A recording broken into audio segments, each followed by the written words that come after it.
Hi, welcome everyone. This is the Lake Balboa Neighborhood Council meeting. Today is December 1, 2021. This meeting is being recorded from beginning to end.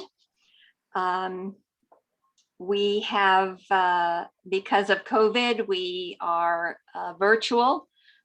We will have people joining us on webinar and via the telephone. I would like to call our meeting to order, and I would like to welcome our stakeholders. I am Linda Gravani, the president of your Lake Balboa Neighborhood Council. We are community members who have stepped forward to donate our time and talents to bring issues before the paid elected officials for our community. Chat is disconnected. If you wish to be recognized, please raise your hand. And that would be with an *9 if you're on the phone. LA City Charter Section 900 purpose of neighborhood councils is to promote more citizen participation in government and make government more responsive to local needs. Our mission is to bring forward our concerns to the elected officials. We are a department within the City of Los Angeles. We are required to follow the city and state laws. The Brown Act does not allow us to discuss anything that is not on tonight's agenda. There is an item called public comment where you can address items that are not on the agenda. We do not have students this evening, so I'm going to ask James Brown to please lead us in the Pledge of Allegiance. Thank you, Linda. For those that are able, I ask that everyone stand for the Pledge of Allegiance.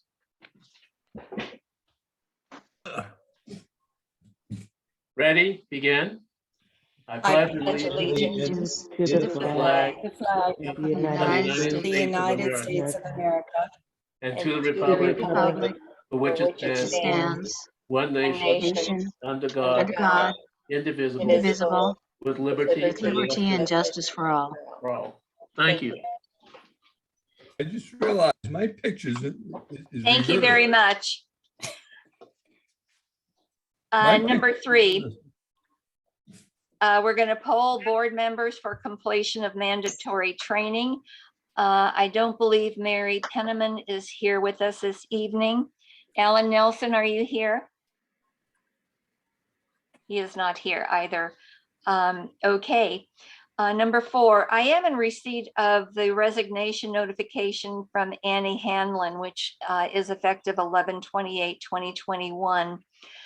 She forwarded her resignation due to her obtaining a new position, which will require her to travel internationally a lot, and she felt she could not do a good job for us on the neighborhood council. The position that she leaves is a residential stakeholder representative. Any person whose primary residence or living space is located within the council's boundaries, whether in a home, apartment, condominium, or other accommodation. Any community stakeholder interested in filling a vacancy on the board shall submit a written application to the board, providing the community stakeholder is qualified for that particular seat. Lake Balboa Neighborhood Council bylaws approved April 23 of 2020. The board shall cause the matter to be placed on the agenda for the next regular meeting of the board. So we will be looking for stakeholders who can fill that position, and our next meeting will be in February. Number 5, can we have roll call, please? And Miguel is going to be excused this evening. Okay, all board members, please unmute yourself. James Brown, Here, Katie Cronin, excused. Ruth Doxey, Here. Jasmine Garcia, Linda Gravani, Here. Sandy Joseph, Here. Gary Kay, Here. Miguel is excused. Danica Middleton is here. Alan Nelson is absent. Carol Newman, Here. Mary Penniman, absent. Jeremy Pisanik, Here, Tom Riley, where's here? Linda Schwerin. Here.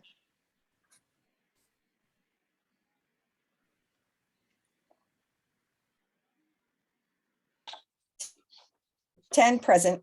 Quorum's met. Alan just showed up. Oh, okay.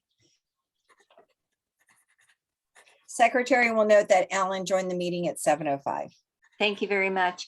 Alan, have you completed the mandatory training?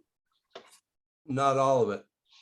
Okay, so you're present but ineligible to vote. Right. Okay, thank you very much. I appreciate it. Okay, number 6, adoption of the agenda for December 1, 2021.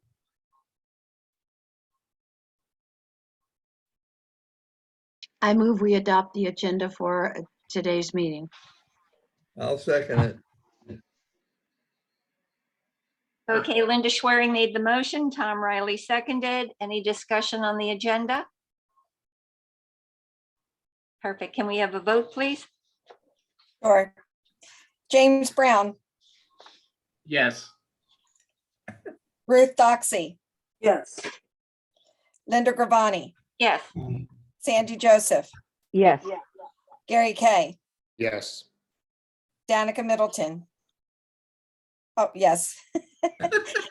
Alan Nelson is ineligible. I was thinking about something. Carol Newman, Yes. Jeremy Pisanik, Yes. Tom Riley, Yes. Linda Schwerin. Yes. Okay.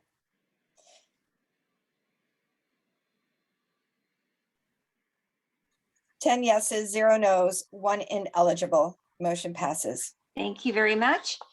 Number 7, discussion and possible action for the approval of the minutes from the November 3, 2021 Lake Balboa Neighborhood Council meeting. Danica? I move that we, hang on. I move that we approve the minutes for the November 3rd board meeting. Second. Danica Middleton made the motion, Linda Schwerin seconded. Discussion, please. Did Linda win? No discussion? Can we have a vote, please? Sure, James Brown, Yes.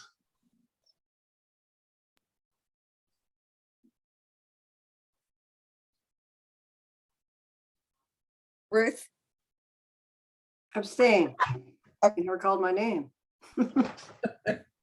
sorry about that. Jasmine Garcia is absent. Linda Gravani, Abstain? Sandy Joseph, Yes. Gary Kay, Yes. Miguel's absent. Danica Middleton is a yes. Ellen Nelson's ineligible. Carol Newman, Yes. Mary Penniman is absent. Jeremy Pisanik, Yes. Tom Riley, Yes. Linda Schwerin. Yes. 8 yeses, 0 nos, 2 abstain, 1 ineligible. Sorry, Can you repeat repeat that. that? Sure Don't can. Get the abstains. Yes, okay. 8, well, let me count again. 1, 2, 3, 4, 5, 6, 7, 8. Yep, 8 yeses, 0 nos, 2 abstain, 1 ineligible. That's good. Thank you. Discussion and possible action for the approval of minutes for the special November 3rd meeting on 2021. Danica? I move that we approve the special board meeting minutes for November 3rd, 2021. Gravani seconds. Danica made the motion, Linda Gravani seconded. Discussion?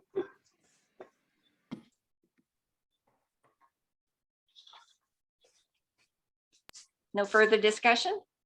Let's vote. James Brown, Yes. Katie Cronin is absent. Ruth Doxey, Abstain.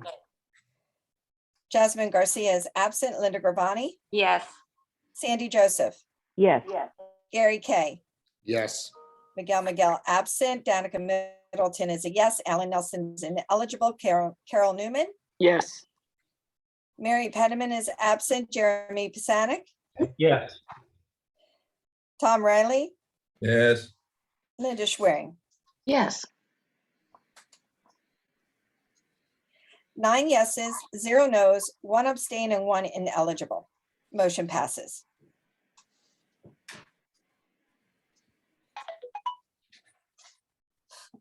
Thank you. Mhm.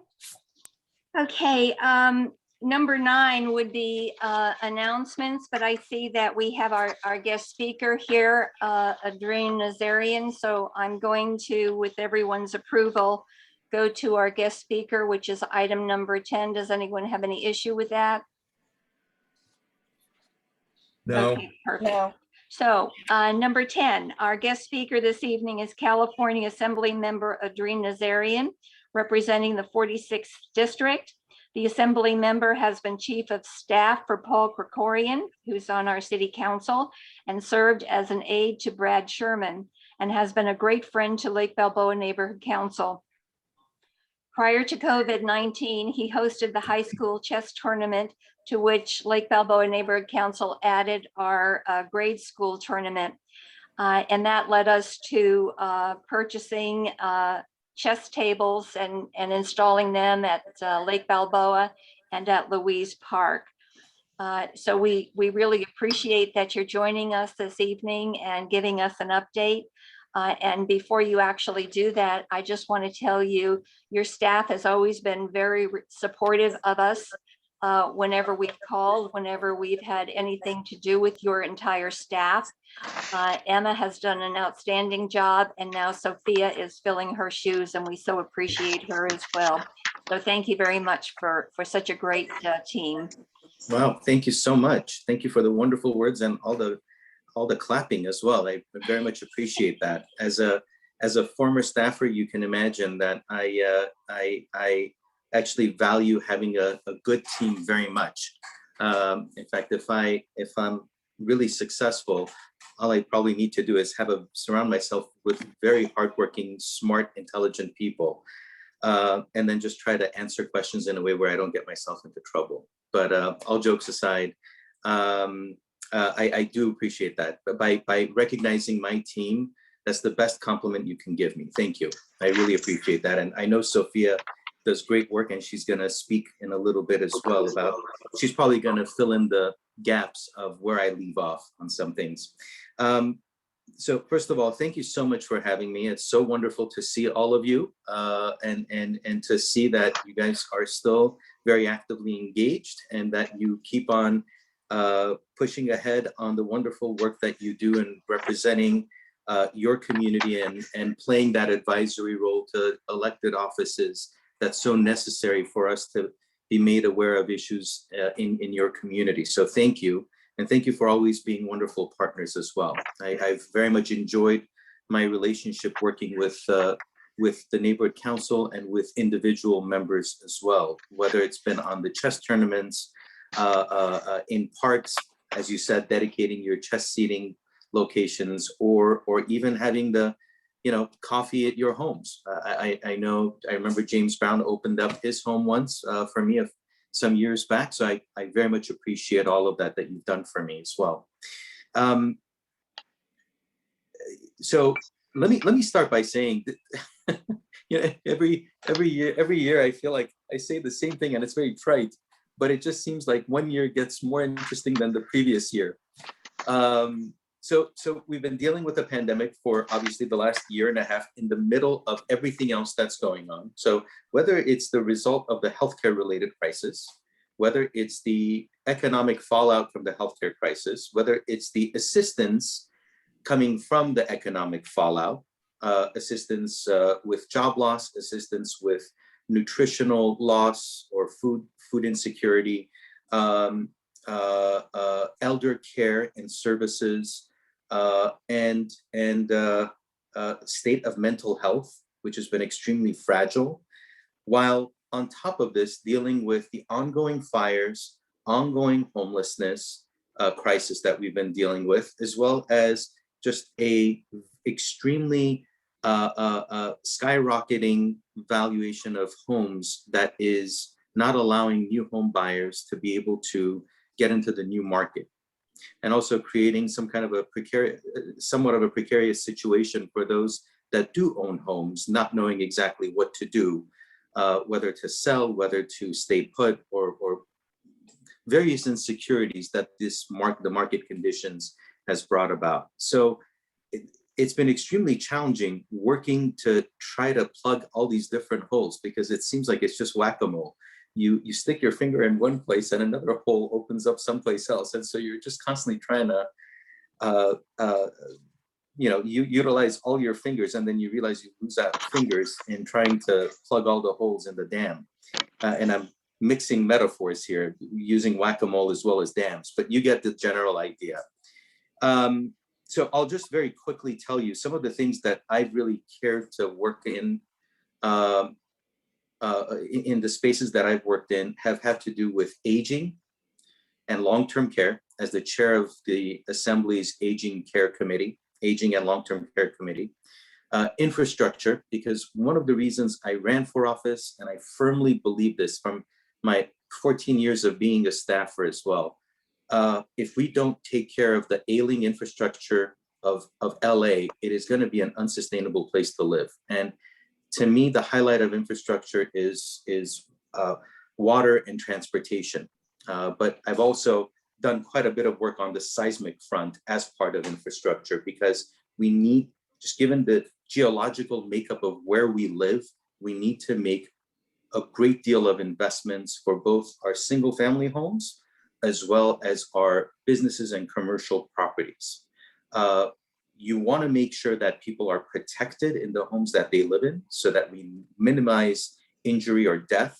But at the same time, the takeaways from the 94 earthquake was that if we have a magnitude similar to what we had during the Northridge earthquake or higher than 6.7 magnitude, we can potentially be dealing with an economic fallout that will be significantly harsher than what we faced and experienced in 94. There would be permanent job loss, because there would be movement out of the state of certain small businesses. And there would be a great deal of also a hit to the market in areas where people will not be able to conduct work or get back into their office space. So even if the businesses stay. So I'm just very concerned with the impact that the economy can take. And so, and the other part is, let's not forget, there's also residential commercial buildings. And the most vulnerable Los Angelinos live in the most vulnerable buildings. You're going to hear Maggie, by the way, from time to time in the background. There's no control that her mother or I can offer. So we're all going to need to deal with it. But when you look at all the Section 8 homes, all the affordable homes, all the apartment buildings, all the structures that are being utilized for our most fragile members of our socioeconomic makeup reside in these individuals reside in the buildings that need the most support and work. These are the buildings that are 80, 90 years old. These are the ones that haven't had much retrofit done. These are the ones that are soft story. So whether they were built prior to any type of increased building standards, or they've been built in the last 40 years and they still need some type of retrofit, we're just dealing with a very vulnerable population. So I can't emphasize that enough to explain how important it is for us to make these infrastructural improvements. And the two other areas, aside from aging and infrastructure, have been healthcare, because as a member of the health committee, I've just seen the fragility of the fragileness of our healthcare safety net system, and circumstances in which many people unfortunately fall through the cracks of healthcare, where then you see billions of dollars being unfortunately wasted through duplicative efforts or costly efforts that really shouldn't be paid for by the state, but it happens, unfortunately. So, so I've done quite a bit of work on the healthcare front, especially targeting HIV infections programs, insulin purchasing programs. Consumer protections have been a key area in the healthcare arena that I've been working in. And I'm happy to talk about specific bills that I've also worked on. But the last part that I want to highlight that I also had quite a bit of success this year on the education front is starting this new program of children's savings account. As some of you may recall, I mentioned it during years past, during our different encounters. Several years ago, I started working on a program where every child born in California would have an account, a 529 account put to their name by the state. 529 accounts, if anyone is not familiar, are federal IRS sanctioned accounts that will allow for educational investments to be, the gains on an educational investment program to be tax deferred if these investments are then utilized by a student for their education. It's a great program and it helps many students achieve going to school. In fact, multiple studies over the last 2 decades have demonstrated that if a student in high school has $500 to their name, they are 33% more likely to apply to go to university and follow through with the application. So whether it's university, whether it's technical a trade, whether it's vocational trade, whatever it is, the 529 has also become very flexible in its usage. Idea being that it creates the opportunity for a youngster's ability to enhance their future career opportunities. So that said, one of the things I started working on was to see if we could get every child an account started on a very modest basis and grow it over time. So 5 years ago, I started this. Governor Jerry Brown was not really interested in having that discussion because he was just focused on a few of the areas that he wanted to reform and fix. And so we ended up doing a $3 million pilot project where we announced the pilot program for what is the intent that we want to do, and offered it to all the school districts in the state. And several different school districts applied and started their own individual program. And you see the problem with this. When you offer it this way, only the school districts that are wealthy enough and have the capability enough to take part in this will take advantage of these funds. So you want to create a universal system that every child gets this opportunity. So we knew that wasn't going to work long, but it was a start. And my goal was to create an opportunity to see what the interest will be. And once we saw that there was quite a bit of an interest, then we could take the next steps to expand it. 14 different school districts have engaged in this process by now, and some have already also matched those dollars that they received from the state with their foundation money as well. So several of these school districts have really taken it to heart and started the program. So last year, when we saw, towards the end of last year, when we saw that the budget could potentially be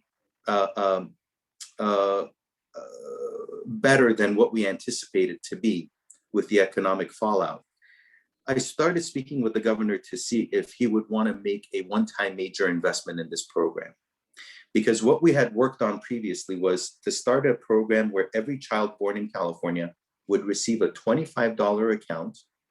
And then over time, over the first few years, there would be different incentive programs. If a family starts putting in money, the state would match another $25. If they if they happen to be on a WIC program, they would receive an additional $50. So we were trying to create different small amount incentives to make sure that parents participate and they themselves get invested into the program.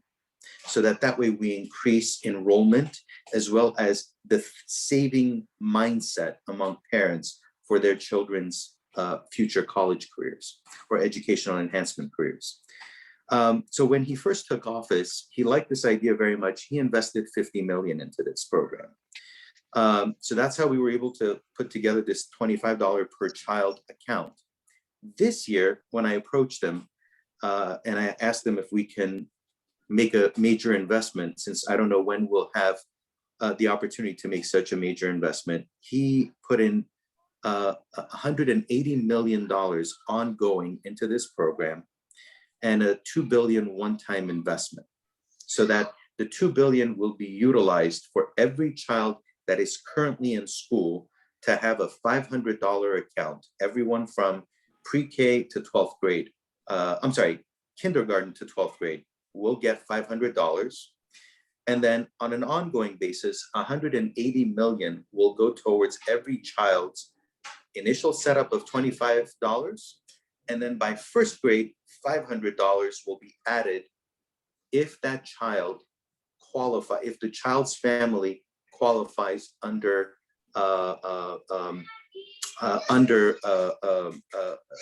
economic circumstances. Let me close the door. Hang on a second. Give me a sec. Those of us who have children or raise children, we know exactly what's happening.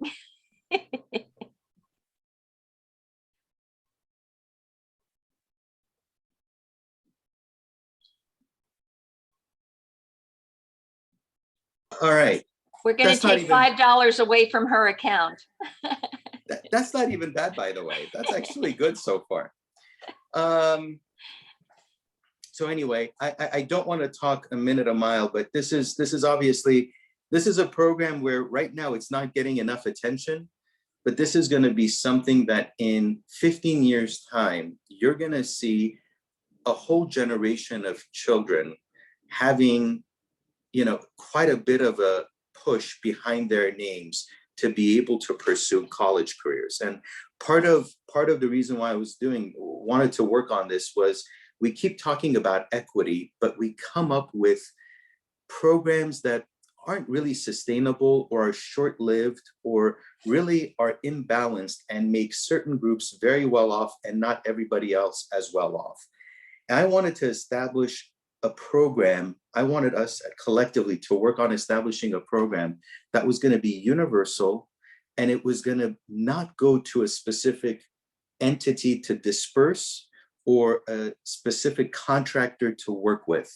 I wanted it to be something that was going to be state-run, that every child and everyone was going to receive the same amount, and the overhead was going to be relatively low. And since we were already doing this through the Treasurer's Office, we were managing the 529 program through the Treasurer's Office, we just thought, why not expand that and take the birth information on an annual basis from the California Department of Public Health, which it collects from every county annually, and then be able to turn it over and start processing that data and be able to set up these accounts. These accounts will be held by the state until they're turned over to the individual at the appropriate age. So it's not something where the state is just going to put the money and forget about it. And if these funds are not utilized, or if the accounts are not initiated by the families to be utilized, the state will recover the funds and put it towards the next generation of births. So, a lot of questions that I'm sure will come up have been thought through over the course of the last 3-4 years. But obviously, as we implement the program, we're going to be making a lot more fixes to the kinks. I will, some of the other areas that I've also worked on included the soda tax bill, which has been critical. Right now we've struggled as local municipalities to place taxes on sodas when they're extremely harsh contributing. They play a very large contributing factor to children's overall health and health decay, especially over time, and contributing to diabetes. So, I'll stop there. There's several other things that I want to mention, but I guess I'll keep the holiday parade and then redistricting and vaccine pop-up towards the end, but I'd be happy to entertain questions and concerns. Linda Schwerin has a question. Actually, I'd like to see if the Assemblyman could give us a little more elaboration. I received your mailing with regard to Real ID that's coming up.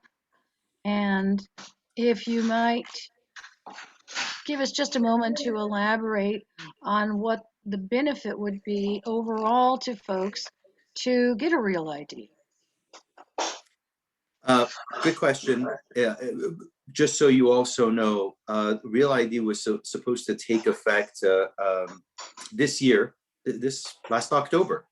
But it's been delayed now because of COVID and because of the overwhelming demands that are being placed on many of the state agencies, especially, and DMV being one of them. So, you know, the benefits of this are primarily due to traveling. If you're going to be traveling, if you're especially an avid traveler, it's important to have this so that you're not encountering any trouble with TSA agents at the airports. Aside from that, you know, I myself have thought of just keeping my own state ID, but then applying and receiving a federal card. You know, you can also receive a passport card so that you don't have to carry your passport. You can just carry the card. So I was thinking of just getting a federal card, identification card, so that I can have that available for TSA purposes as well. But you know, it's primarily for federal travel TSA purposes. And I encourage you to get it just so that you don't have any headaches. Thank you. We have an anonymous attendee who says, this sounds like a wonderful program.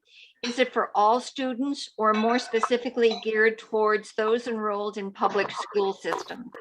It's for everyone. Every child born in California is gonna have an account set to their name.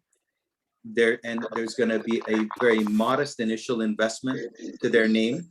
There are gonna be incentive programs as well established for them. But those children whose families qualify for certain financial means, if they're under certain financial means, they will receive up to $500 when they enroll in first grade. And if there are children who happen to also be either of foster youth or homeless, they will receive an additional $500. So all in all, if you take advantage of all the various incentives, a child by first grade can potentially have up to about $1,500, which would then be in that account and grow with the market until they're 18. The goal of this was to allow children to have an investment that would take advantage of the growth in the market. I mean, if S&P 500 is overperforming the way it is right now, why shouldn't every child be able to take advantage of that? Perfect, thank you. We've got an attendee, Oscar.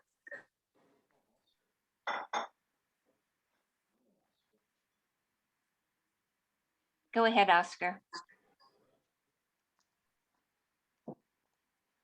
Yes, hi, can you hear me? Yes, thank you.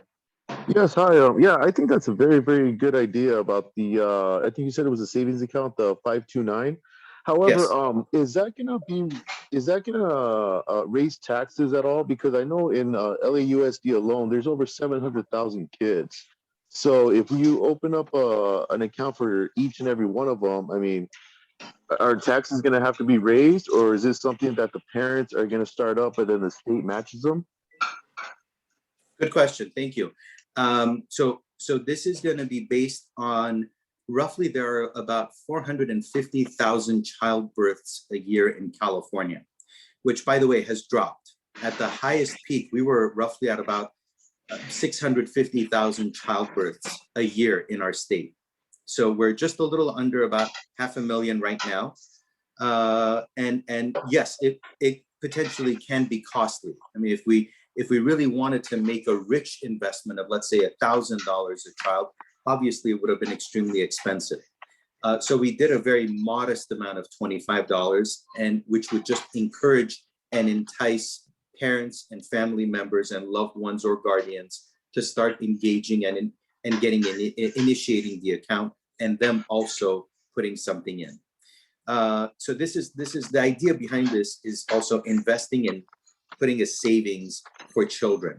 So let's not lose sight of that. So if the state can do a small amount and then encourage the family members to carry that on, that's a great victory for all of us, because every child should be invested in it. This is not going to raise taxes. It was not passed based on an increase of taxes. The $2 billion one time is coming out of actually federal dollars that had come to our state during for assistance in dealing with COVID economic fallout.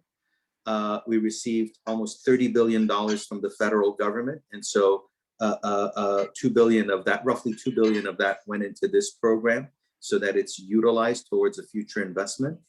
But on an ongoing basis, the 180 million is dependent on existing dollars that are coming into the state coffers. And as you know, the state's budget is extremely tenuous. It's primarily based on it's primarily based on capital gains, to be quite frank with everyone. It's how well the markets are doing and who's earning those capital gains, because that's where a lot of the money tends to come from. Let's not forget also that a very small percentage of residents in California end up making up a quite significant portion of the state's budget. Thank you. Okay, we have 5 more questions. James Brown. Thank you. Assemblymember, I think your program that you've just outlined and described is admirable. I think it's great to invest in future generations for their education. I want to focus back in on existing college students, particularly those that have outstanding college loans, that have a problem paying them back, maybe living in their cars or on the verge of homelessness. Has there been given any consideration to helping out these college students pay off their college loans? So as you know, this has been an ongoing issue at the federal level, and there's been a lot of hope with Biden's administration that he would make some sweeping changes in this area. I've struggled with this myself. My wife is a public employee, and yet she has quite a bit of an outstanding school debt, and you know, she hasn't been in school since for almost 20 years, and we're still paying off a lot of her debt, and we're still going to continue paying it off, unless if we could have applied for some of the forgiveness programs. But the way some of these programs are also set up, if there's just a little bit of a minor change or difference or nuance, you can't qualify for the forgiveness program, for example, the way my wife didn't. So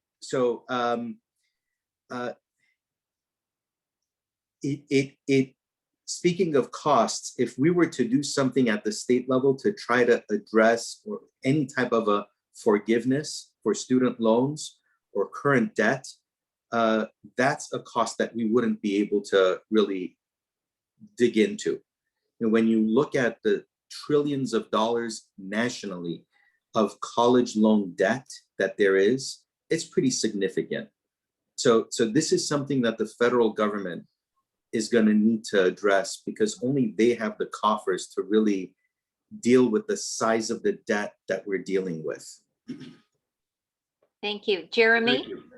I wish I could give you a better answer, James. Unfortunately, it's very costly. But on another level though, we are also working on several bills, and I've been working with some local educational institutions to, for example, to establish safe sleeping sites in their parking structures, or Right.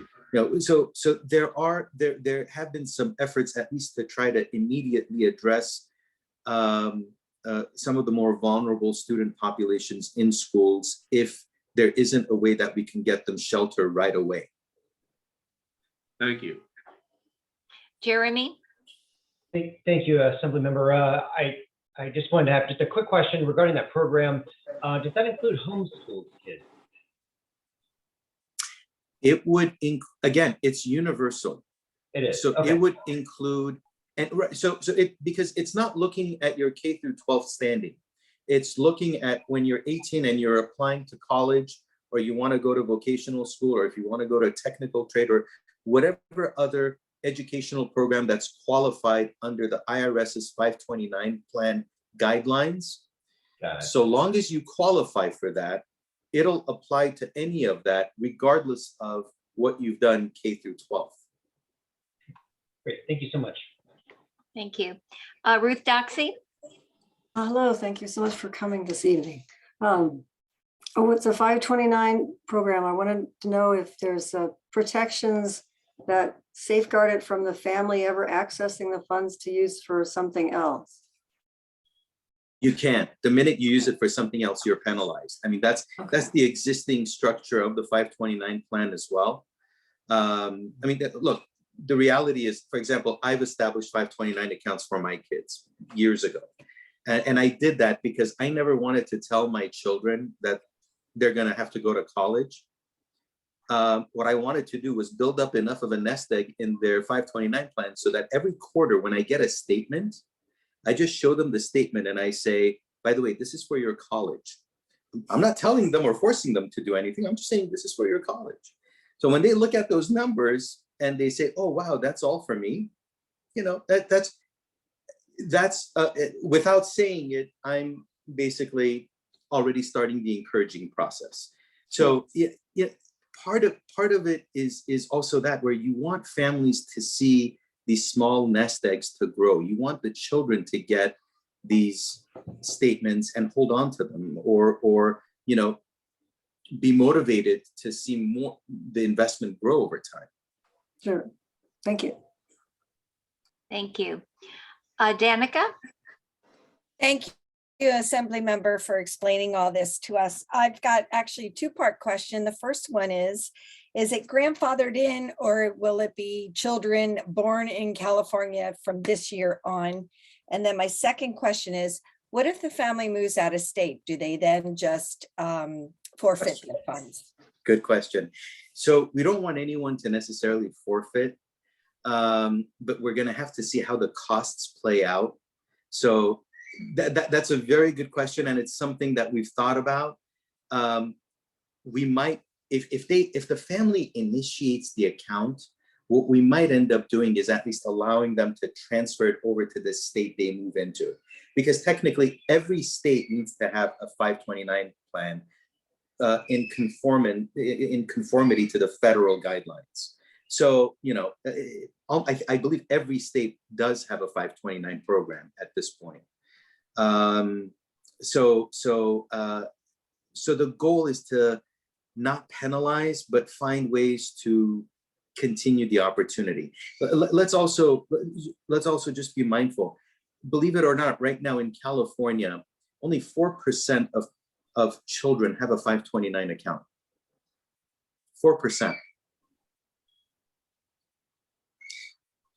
It'll be a success if we get to 20%, even with a $25 investment, to have families actually initiate. And my goal is that if we can get to 20% in the first 10 years, I'll be long gone. I'll be long termed out. But if we can get to that, that'll be tremendous success for the future of the state. Because let's not forget, part of why I'm also so focused on this is because we're going to need a tremendous workforce in the future. We are the technology innovators of the world in our state. Just given the number of companies and the amount of research that's going on in our state. Every University of California that we have, every single one of the 10 are research hubs that create multiple spin-offs in multiple fields. And these spin-offs each are multi-million-dollar prospects that turn into billion-dollar assets at some point, which means that they employ many people and create a lot of opportunity for our state, both domestically as well as especially for shipping abroad or selling products abroad. So we need to continue harvesting that workforce that's going to be able to step into these innovative roles. Now, that said, that's one aspect. The next aspect is you look at our aging population in California. Our aging population is roughly at about 14% right now. 14% of all of California residents are 60 years or older. This is a 3% increase in the short period of time since I've been in office. Up until about 5 years ago, it was 11%. It's gone up to 14% in roughly about 5 years. It's projected that in the next 15 years, 15, 1-5, not 50, 1-5, our elderly population of, our aging population of 60 years plus will be 25% of the state's population. 25%, 1 out of every 4 Californian is going to be 60 years plus. They might be retired, which means that they're not working, which means that they're collecting a pension, and given their health circumstances, they might need assistance. And if they have not been able to invest in long-term care, they might be dependent on the state and federal governments for long-term care assistance, which means that we're going to need to pay for a whole slew of new employees to be caring for our elderly. So where's this future workforce going to come from? And how are we going to be able to compete people away? How much are we going to need to pay the future workforce to care for our elderly versus going and making more money in the tech innovation industry sector?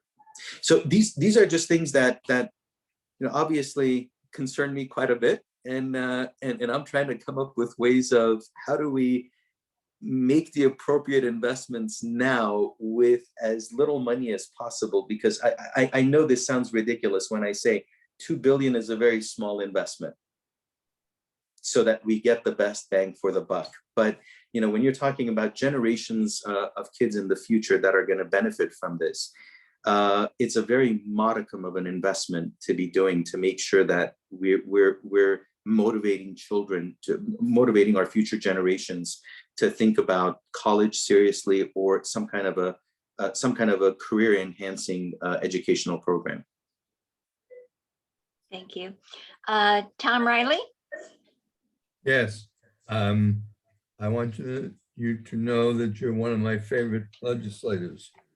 And the reason being is I am chairman of the Land Use Committee for Lake Balboa, and we appreciate your support, not support, but opposition to SB 9, SB 10. We think that was great. The community as a whole is very much opposed to the program, both of them. And second, I'm rather boring. So I am on 2 boards. One is Lake Balboa, the other is Vic Valley Intercommunity Council. And you have been a strong supporter of us, and that is greatly appreciated. And the third one is I have 4 grandchildren. So this 529 program is fantastic. And I like the idea of letting them know what's going on with it so they can see something growing and they get more involved. Yeah. I think that's very important that they become part of it. If not, they don't have to put the money in, obviously, but they can see things and making things happen. And as far as the over 60 age, I passed that so far back, I don't even remember it. But if I did remember it, I would thank you for making these things available. And again, going back to Vic, your help and support will really help us help the San Fernando Valley community. So again, thank you for everything you've done for us. And at least one of us really appreciates you. Thank you for saying that. Appreciate it very much. Yeah, we absolutely all agree. Your support with SB9 and SB10, we really appreciated that. I do want everyone to know that the Assembly member has a survey going on, and I want you all to write this down so that you can do the survey. The due date is December 31 of 2021. And if you type in these, it's A as in Apple, S as in Sam, M as in Mary, D as in David, C as in Charlie, .org, O-R-G, / D as in David, Z as in zebra, -survey. I know that was a lot, but it's on the agenda. So you can download the agenda and you can see it, and please do take the survey because the Assembly member would like to know what your concerns are. The other thing is I believe that this will be your last year and that you'll be termed out. Not so quite. Hopefully, if my voters have me back, I have one more term left. Okay. One more term left after this. Okay, perfect. So Well, we hopefully you're know- not getting rid of me that quickly. Okay, great, very good. Everyone's had a chance to ask at least one question that wanted to. Sorry, James, we're going to move on.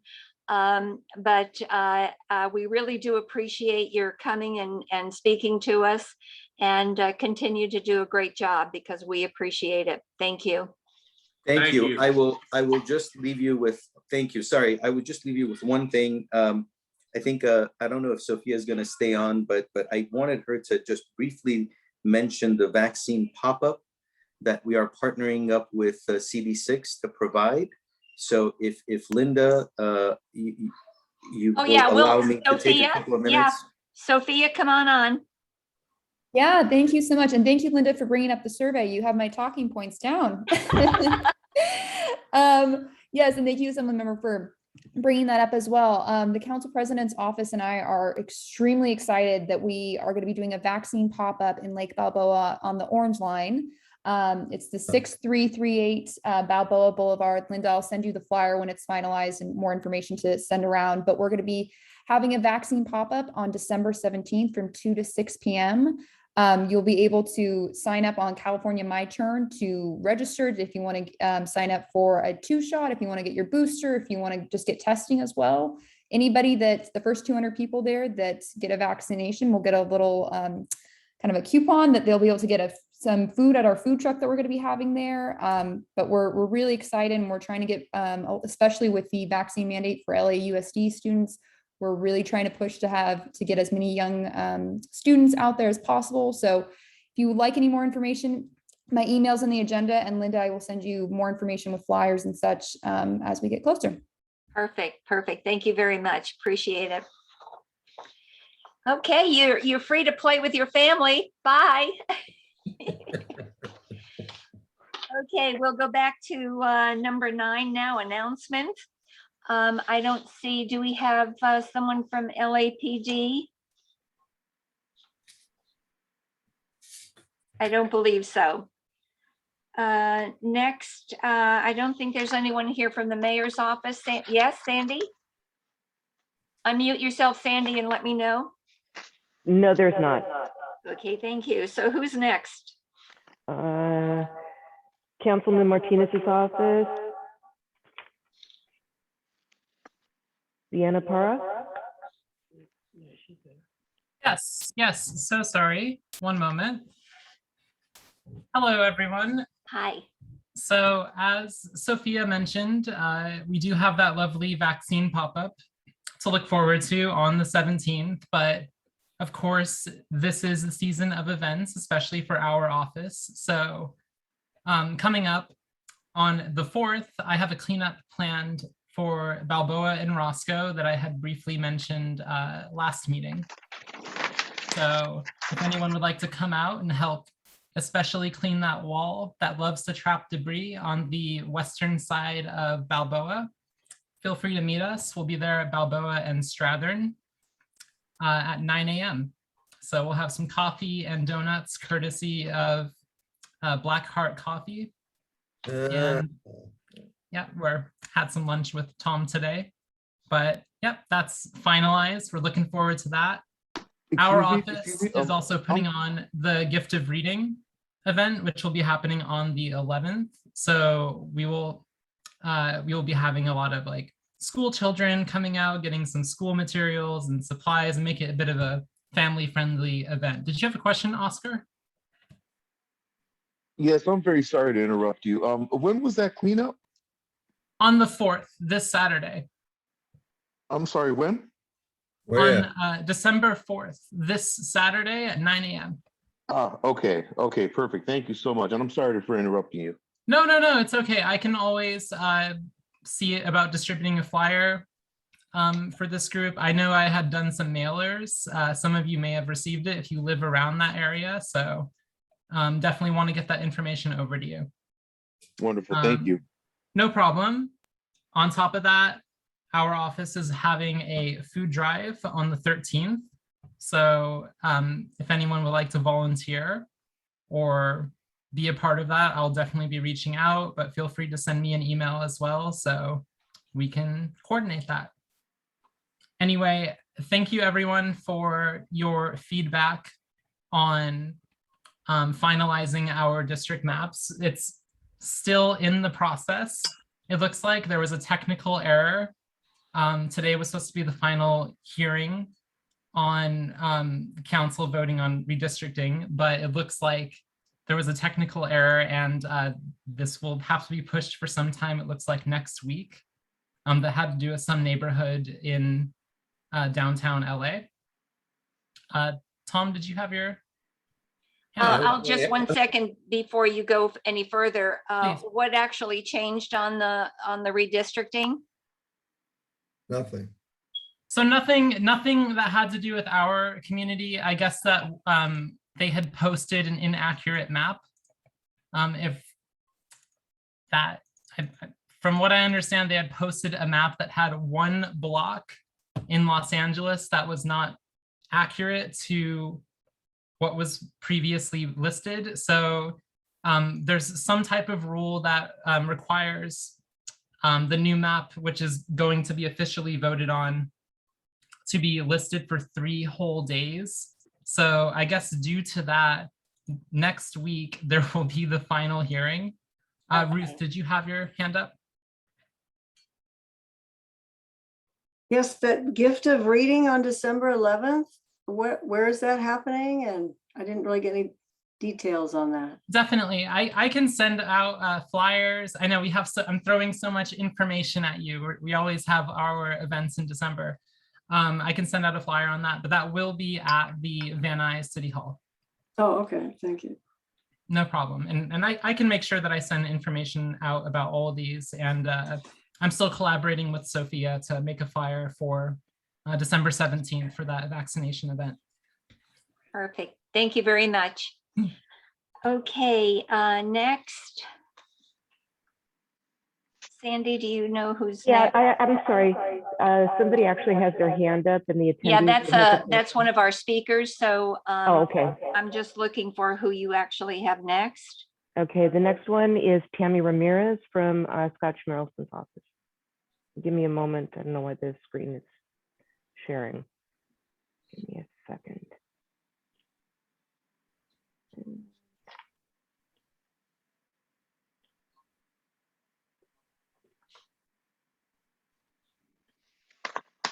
All right.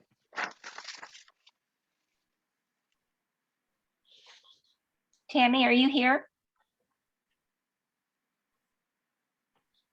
She should be there.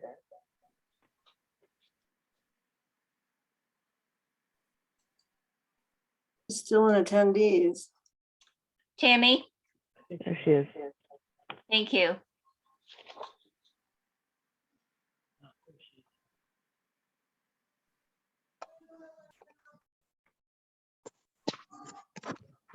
Hello, sorry about that. I was just waiting to be promoted. Thank you so much. Good evening, everyone. Tammy Ramirez with School Board Member Scott Schmerelson's office. I have quite a few updates. I'm going to try to truncate them as much as possible. Starting on January 10th, 2022, some new COVID-19 policies will take effect in LA Unified. I'm just going to name a few policies, but the rest are posted on the website. So, for example, baseline testing for unvaccinated students will take place the first week back from winter break.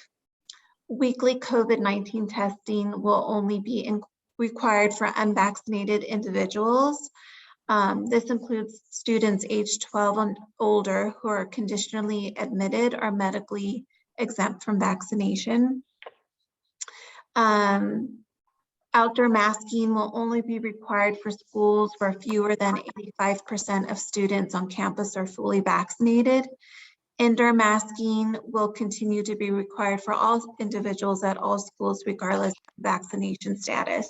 There's 2 more bullet points, but I encourage you to go to achieve.lausd.net/spring 2022 to view the rest of the changes in the policies. And speaking about redistricting, as far as I know, I believe LUSD maps were approved today. So I'm not sure if Deanna was talking just solely about LA City. And so it looks like Lake Balboa will remain in Board District 3. And then on the superintendent, oh yes, I see Viana's hand. Maybe he has an answer for me. The holdup was just with the city. Okay, got it. Thank you. No problem. Thank you for clarifying. So for the, let's see, superintendent search, the Board of Education started interviewing candidates this month. And so we're anticipated to pick the next superintendent by the end of 2021. And so Mr. Schmerlson chairs a family community engagement committee, which is reconvening on Thursday, December 9th at 5 p.m. And there, the committee will discuss the responsibilities and impact of school-based parent engagement positions. And the committee will learn more about LUSD's adult education offerings for the spring semester. So if you wish to view the agenda or click on the live stream link on the 9th, you could go to boe.lusd.net/12-9-21 FCE. And then I'm not sure if you all are aware that community groups can lease LUSD facilities like athletic fields and auditoriums for recreational meetings and public discussion during non-school hours. So you can, if you wish to lease an LUSD facility, Mr. Schmerlson is hosting an informative webinar on how to lease LUSD facilities. And that webinar is taking place Wednesday, December 8th from 6 to 7 p.m. So if you wish to register for that particular webinar, you could go to bd3.info/leasing webinar. And food boxes are available for students at any of our 63 grab-and-go food centers. The dates and hours of operation are December 20th, December 27th, and January 3rd from 8 to 11 a.m. And parents may pick up the food boxes on behalf of their students. And then lastly, the Homeless Education Office has kicked off the district's annual Sponsor Family Program, which takes place each holiday season. And we invite individuals and groups to sponsor LUSD students and families who are experiencing homelessness. So if you wish to sponsor a family, you could go to bit.ly/2021 sponsor a family. And I could send all those links to you probably by the end of the week. Thank you. Thank you very much. I just want a clarification. Lake Balboa, I believe, is in two districts, Kelly-Gonez and Scott Schmerlson, as we were previously. Right, right. Okay. So we'll still have those shared, I believe shared. I haven't looked at BD6, but I know. Yeah, Lake like Balboa- Stagg Street School was in Kelly-Gonez, and it still appears to be. Okay. And the same thing with Cohasset. So I think it's basically the same for us. Jeremy, do you have a quick question? Yes, just a quick question for Tammy. Our church was meeting in a school in Encino, and that, and of course with COVID, it got shut down. Does that leasing include churches? Is that like as a weekly, on a weekly basis? Is that something that's going to be opened back up again? You mean the church was leasing from an LUSD facility? Yes, yeah, we were meeting at a LAUSD school. Oh, yes, that would include churches as well. Yes. Okay, very good to know. Thank you. Yes. Okay, perfect. Thank you. I believe next we have Brenda. Yes. From Sheila Cleveland's office. Yes, good evening, everyone. My name is Brenda Yanes. I am Field Deputy for Supervisor Sheila Kuehl. It's such a pleasure to be here with all of you this evening. I'll go ahead and get started with some COVID-19 updates. So as of right now, everyone who is 18 years and older is now eligible for that COVID-19 booster shot. And the CDC's recommendations on booster doses are based on the latest data with the goal of ensuring that people have optimal protection against COVID-19 infection and severe illness and death. And as of right now, you can go ahead and get a booster 6 months after your second dose of either Pfizer or Moderna, or 2 months after the J&J vaccine. And at this point, you are also able to choose from the type of vaccine that you want to administer for your booster dose. So you can either go ahead and go with Pfizer, Moderna, or J&J for that booster dose. With the recent detection of Omicron in Northern California, it is important that everybody gets vaccinated. That if you're at your 6-month base, that you go ahead and get your booster dose to be fully protected against this new variant that has come about.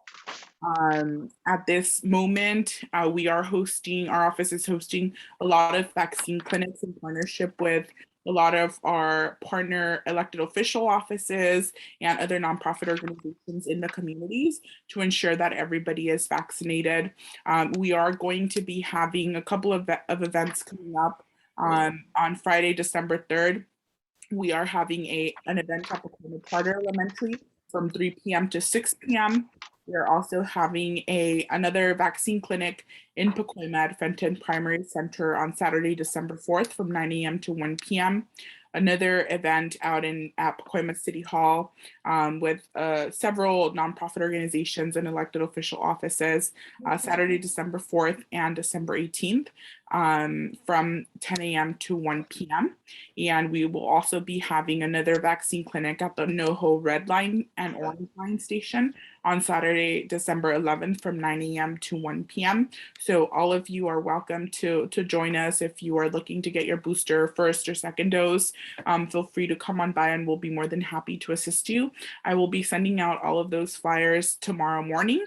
So expect that in your inbox, and you're more than welcome to go ahead and share with your network or anyone that might be interested. And other than that, that's pretty much it from me. I just want to go ahead and thank all of the board members for all of your hard work in the neighborhood council. I also want to go ahead and wish you all a fun-filled holiday season and the best wishes for the new year. And like always, feel free to connect with me if you do have any questions. You can reach me via phone at 818-901-3831 or via email at B as in Brenda, Yanez, YANEZ @bos.lacounty.gov. And I'll be more than happy to assist you as much as I can. If there are any questions, I'm open to answering them. If not, that's it Nope. for me. Thank Nope, you. thank you so much. Appreciate it. And you also have a wonderful holiday season. Thank you. Next, we've got Vanessa from Department of Neighborhood Empowerment. Hello. Hi. Hi, everyone. How are you? Great. Nice to be with you all tonight. Again, I will try not to take too much time because you do have a lot of things on the agenda that you need to get through today.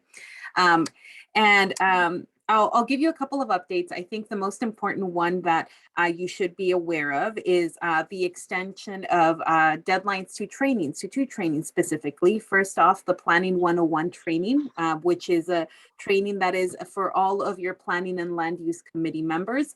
That was extended to January 1st. And there's a couple of reasons why. Of course, as you may know, I think it's taken us some time to work on the tech side to make sure that the training was uploaded to Cornerstone. It is there now.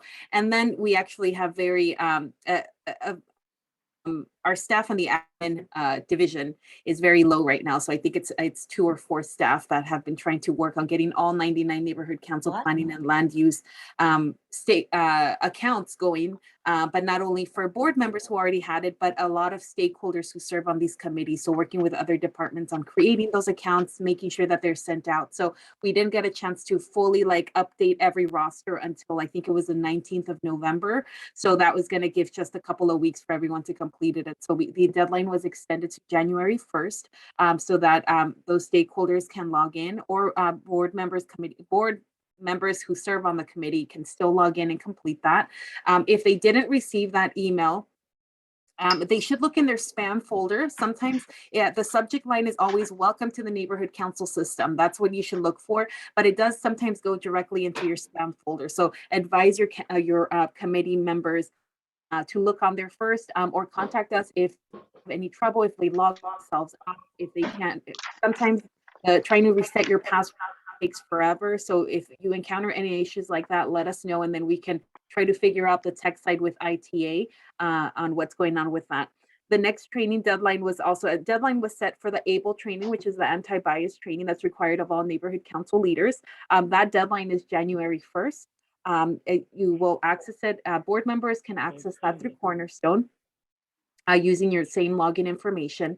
If it doesn't appear on your landing page when you log in, just let us know and we can kind of guide you on how to search for it. But that email that you should receive with a reminder to take it should also include sort of a guiding document to guide you on how to find the training so that you can complete that one. And then the next thing I wanted to let the board know is that yesterday we closed off our third and last session of the onboarding series that we prepared for newly elected neighborhood council board members and anyone who recently was appointed to a neighborhood council. Module 3 of the onboarding series focused on 3 things. First was agendas, how to properly write agendas, reviewing all of the required language and the recommended language and why it's required or why it's recommended, proper motions, and then also community impact statements. Lorenzo Briceño from our department, who is a part of the legislative team, did a whole presentation on CISs, but also walked members through the CMS, which is the council management system. I think, yeah, okay, yes, okay, Linda's smiling. That means I got it right. The council management system to get people kind of a better understanding and more comfortable on searching. I know many neighborhood council leaders are already experts on it, but we have a lot of new folks that it could be really intimidating, especially when you don't even know how to start a search, how to do an advanced search, what you should be looking for. It could be, if you search street, I don't know, street lighting, you get over probably 1,800, even more results. Like, how do you even go through that, right? So we got a chance to kind of show people a little bit of that yesterday. And then the last thing we covered was committees, standing committees, ad hoc committees, membership of your committees, and really taking a look at neighborhood council bylaws. That's where it's going to tell you exactly who can, what committees you have, who can be a member, who can be chair, how are those, how are they appointed, how are they created, how are they dissolved. So we did a really good review about that. So if you did not get a chance to attend or are interested in reviewing that, we are finalizing the edits on the recording, and we will make that available to all of you, so that you can kind of feel free to skim through it, skip the parts that you don't think that you really want to, listen to, and then skip to the juicy parts, the ones that you are of most interest. But of course, there's a lot of good information on it. So I hope you would stick around for the entire hour and a half. 20 to 30 minutes of it is Q&A with board members. So it's really cool to hear kind of what different neighborhood councils are facing, what kind of questions they're asking, because sometimes, it's something new that you might want to consider for your NC, or it's an answer that an answer to a question you never really thought of that you needed to ask or knew that existed. So that's a very enjoyable part, I think, for me too, is listening to the Q&A and participating in that. And then lastly,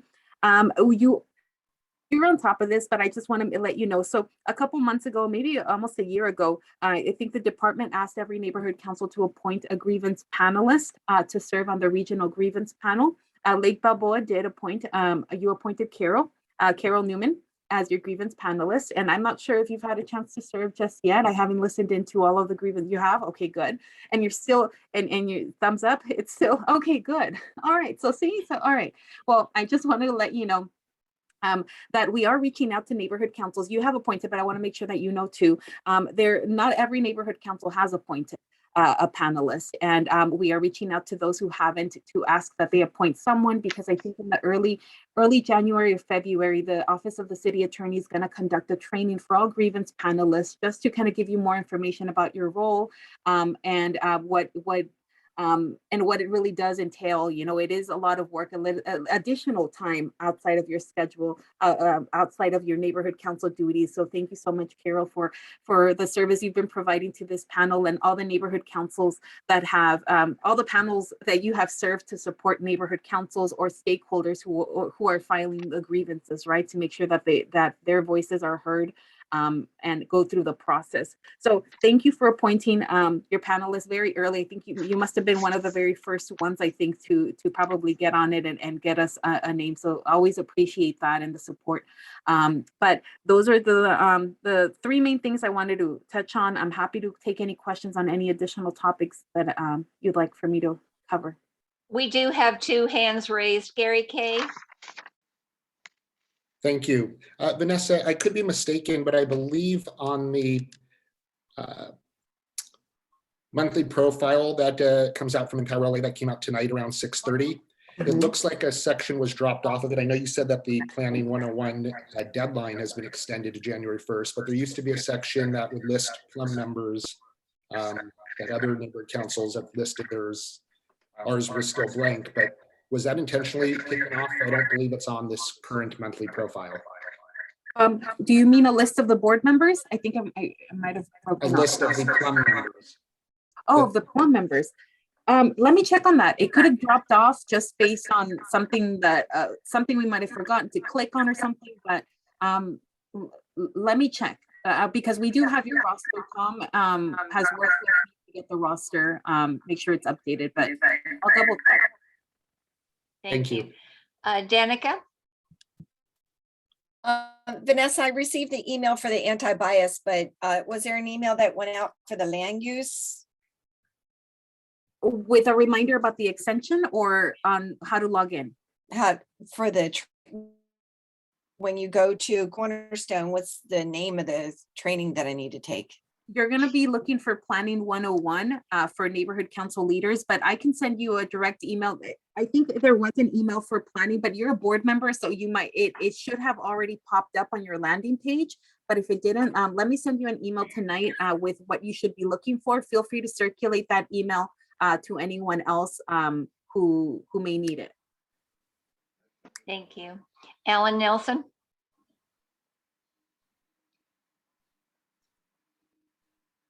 Alan, you have to mute. Alan, unmute, please. There. Thank you. Vanessa, I was working on the antivirus yesterday. It was extremely slow. There were a lot of stops. You'd have to wait until it started to move forward again. I got to the end. Module 4 lesson 2 and it completely froze up. Does that mean I have to start all over again? I don't know. I mean, let me bring it up to our admin staffs. You may not have been the only one experiencing that. So let me just bring it up. Most of the time for a lot of the trainings, it will say, you said you were in module 2, lesson 2. I've experienced this with the planning and the ethics training in the past years when I've taken it, where it does freeze up and I have to log back in, and it would, like, for example, it would give me credit up to module 2, lesson 1, and I'd have to start on lesson 2 sometimes, right? But not the whole thing. But let me check and see if our staff has sometimes been able to tell me how far you got into a training. So we'll see if there's any way they can help troubleshoot that. Okay. Yeah, it was supposed to be an hour and a half. I was there for over 2 hours before it froze up. Oh, I'm sorry. Yeah, I'm sorry. Yeah, let me check in. I don't know if sometimes it's a system with Cornerstone. It either won't, accept anyone logging in that night or they're doing some updates, but let me let Kyle from our department know and see if maybe others experience that too and how we can help. Thank you. Appreciate it. Sophia, you had your hand raised again, or was that for something else? No, I just briefly, I know we've talked a lot this meeting, but I'm just going to briefly mention a couple points that I did not have a chance to earlier. Really quickly, please. Yeah, our office is going to be doing a toy drive as well on the 16th and at the First Christian Church. And there's also going to be an earthquake and seismic resiliency town hall on December 7th. If you'd like more information, as always, if you have EDD, rental assistance, state, Golden State stimulus, or anything like that, please reach out to me. And that's it. Okay, perfect. Thank you. And I noticed that Mary Penniman has joined us. It is 8:22. Mary, when did you join us? I noticed 7:15. It was 7:15. Okay, would you please, Secretary, please note that Mary Penniman joined us at 7:15. Thank you. And Ruth, you want to give us an update on your committee, the wildlife? Okay, they met last night. Jonah Glickman was there and he gave an update on the controlled burn. They weren't able to do it because a burrowing owl was sighted, and so they have to wait. They're going to try and do it in May and June 2022. Brian Yamasaki from the Parks and Rep, they're continuing maintenance on paths, viewing areas, and signage. And apparently one of the homeless people tampered seriously with the outflow of the lake and undid it, and the lake level has gone down like a couple of feet, and it's caused erosion and really problems for the wildlife. So they're working on fixing that. Ranger Haro said that in late September, an arson suspect was arrested. They couldn't get him on arson, but they got him for having a meat cleaver, which is a blade that's 3.5 inches long. You can't have that in the park. And somebody pulled off a manhole cover that Army Corps of Engineers and sanitation has worked to replace. And they're working on, Army Corps of Engineers also working on moving the 3 active encampments that are there in various places within the wildlife area. And a really positive thing, there's a record number of monarchs in LA County that the Xerces Society reported. They were way down, afraid they were going to be extinct just about, and they were way up from like 1,000 last year to over 5,000 this year in LA County and 125,000 in California. Thank you. Thank you very much. And Ruth has been working overtime at school and she may be leaving us soon. Just let us know when you decide that you're going to leave. Okay, thank you. Perfect. Thank you very much. Okay, we're on to number 11. Public comments. Does the public have any comments that they would like to bring to our attention? I do need to advise you that comments from public are non-agenda items, issues, announcements, and complaints within the jurisdiction of the Lake Balboa Neighborhood Council.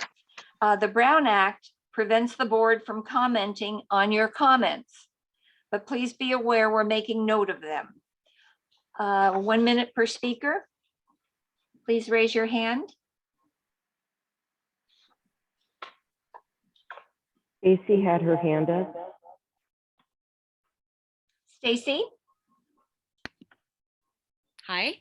I was actually wondering, or I actually would like to ask that the board consider all of these flyers that come in with all of this wonderful information, specifically the one that was referred to, the vaccination clinic, the pop-up on the 17th.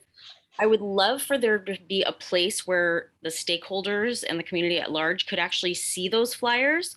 And I know we seem to have some hiccups with our website. The most current thing says today on it from over a week ago, but I was wondering if perhaps we could consider even utilizing the Lake Balboa Neighborhood Council Facebook page, even as a place to disseminate those things easily, just to post those flyers, because there's always such a wonderful offering of a wealth of information here, but I can't possibly get it all down that quickly. So if there is a way to do that, it would be greatly appreciated. Thank you. Anyone else?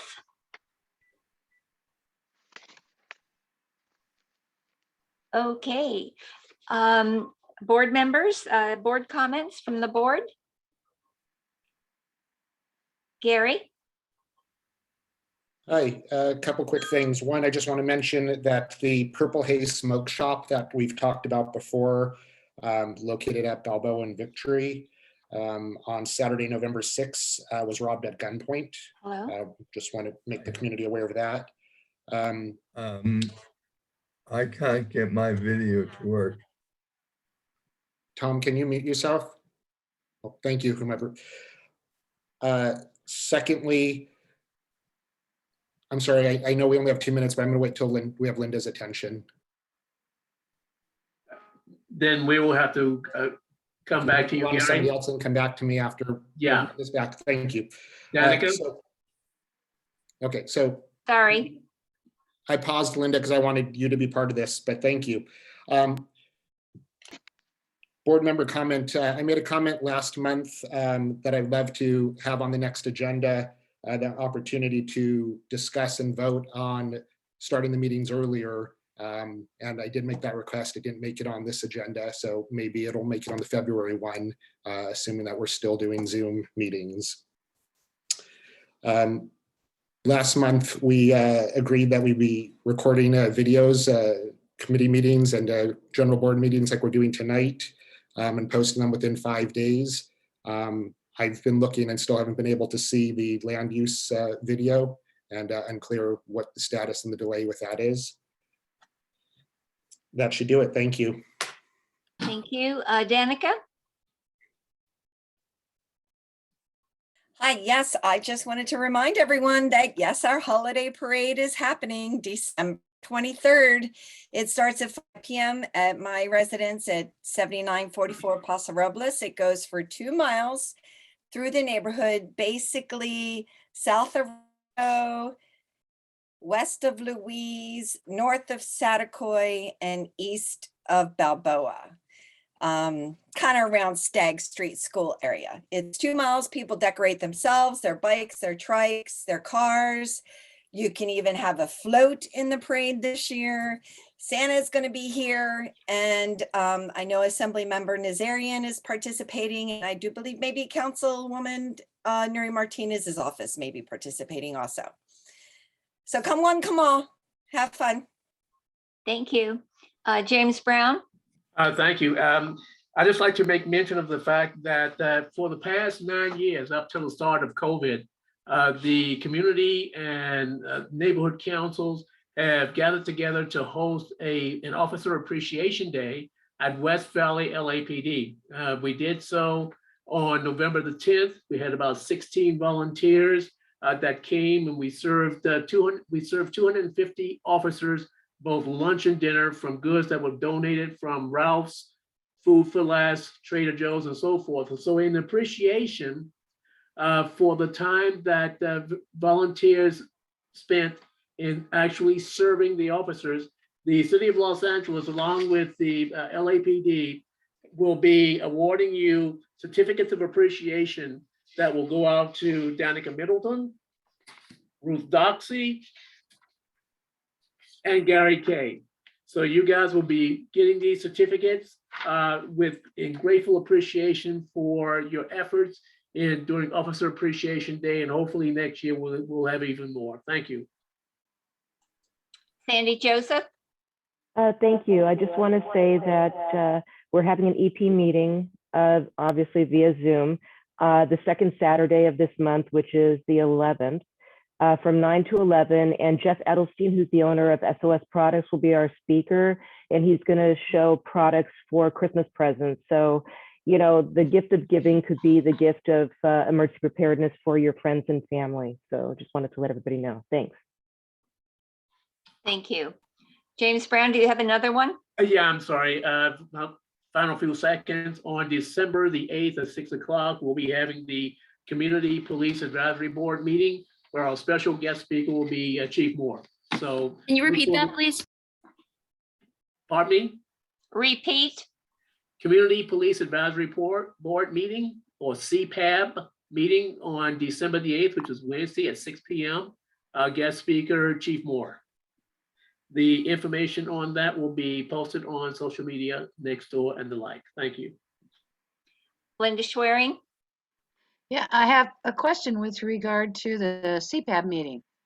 I'm not on the list, James. For some reason, I don't get the announcements.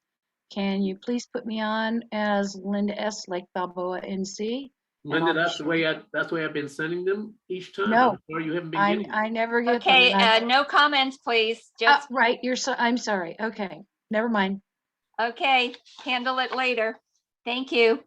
LA City Charter Section 909, Annual City Budget Priorities. Each neighborhood council may present the mayor and council an annual list of priorities for the city budget. The mayor shall inform certified neighborhood councils of the deadline for submission so that the input may be considered in a timely fashion. So we've had white papers from the budget advocates from 2015, 16, 17, 18, 19, 20, and we're working on 21. So number 13, budget advocate updates from Carol Newman, please. Thank you, Linda. So since I last gave a report to you, we've had, and I'm reading from notes here, so we've had two reports from city officials. The first report was from the CAO, their first financial status report of 2021-22 fiscal year. They are seeing the city's fiscal health to be in good shape. Generally speaking, of course, a lot of that is based on the fact that we received a whole bunch of federal funds, and we're scheduled to get the second shipment of federal funds by May. Currently, expenditures are over budget by almost 100 million, about half of which is from the police and fire departments, lots of overtime. But they're, of course, you know, doing their magic to reduce that budget gap. The reserve fund is up to 8.7% of general fund revenues. This is great. You know, our hope is it would be at least 10%. But you know, anything can happen to reduce that. And the projected budget gap for next year is about 261 million. So we don't know how that's going to be covered, and we hope it's not from the reserve fund. If you'd like to get a copy of this report, please contact me at carol@lakebalboanc.org and I can get it for you. Also, the city controller, Ron Galperin, issued a report, his preliminary report for last year, and he's concerned about 300 million in programs that were funded by one-time revenue. Of course, he is trying to be you know, the person watching over the budget, for the city, in addition to the budget advocates, and he's a former budget advocate as well. So he's concerned about the future, and we don't blame him. So what we're doing, those are the 2 reports that we've received. What we're doing now is the budget advocates are interviewing the city departments. Today I met with building and safety for 90 minutes. Very interesting. I previously met with city attorney and ethics commission. And we're writing up these reports for our annual white paper. White paper is a little bit postponed this year. Hopefully it will be out by the beginning of next year. And so we're always looking for people to be budget advocates. We have, I believe, 5 vacancies right now out of 36. So we have 31 budget advocates and 5 vacancies. We have a vacancy in this region, which is the Southwest Valley. In order to be a budget advocate, you have to be a budget representative, Linda Gravani. So, you know, we do have this opening. I've been saying I'm going to, I'm the one in charge of holding elections for the budget advocates. I've been saying I'm going to hold the elections, so I better get to it. We do need to replace a budget advocate in this region, as well as the Southeast Valley, and also a couple of mid-city regions and South LA. Our next meeting will be Monday, December 6th at 7 p.m. If anyone is interested in attending our meeting, you're all welcome. If you want the sign-in information, please let me know at carol@lakebalboanc.org and I can get that for you. Thank you. Thank you, Carol. Number 14, President update. I just want to remind everyone that Lake Balboa now has 2 open board seats. One is a business representative and the other is a residential representative. And number 2, reminder, each committee chair is responsible for notifying the webmaster, who is Erin DeVandry, of any changes to your meetings, and that your video must be posted within 5 days of your meeting. So it's your responsibility to handle that, please. We already found out from Vanessa that the ABLE training and the Planning 101 deadlines have been extended to January 1, 2022.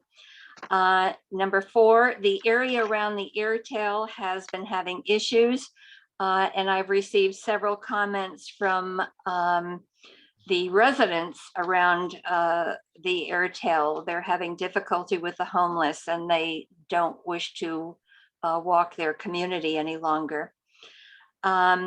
Number 5, Lake Balboa Neighborhood Council will probably have a tentative special meeting in January, maybe the week of the 10th, for budget review and meeting location review. In case we get approval to have live meetings, we need to have a location. So just jot that down. It's not definite.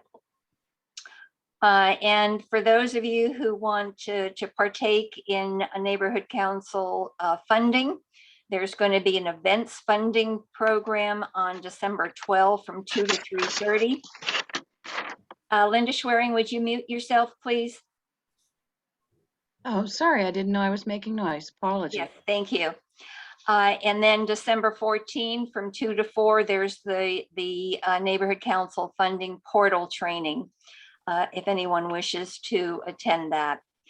Number 15, communications chair vacancy, discussion of possible action.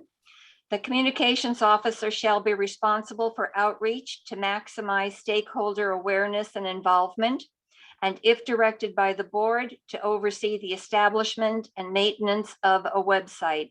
The communications officer will monitor and communicate with the board information received through the early notification system. Since Annie has resigned, she was the outreach chair as well as the communications officer. But I feel I'm going to leave the position open since we have 2 vacant seats and we are looking for people to join our board, that we might find the specific perfect person to be our outreach chair, and communication officer. So in the meantime, I will be handling the outreach, which I was handling for Annie since she was new. And I will work with the website webmaster work group. Hopefully no one has any objections to that. Number 16, if we could share the screen, please, the LA City Council redistricting map, a discussion of possible action. Really for us, Lake Balboa Neighborhood Council, there really isn't much of a change. Can you show that, James, please?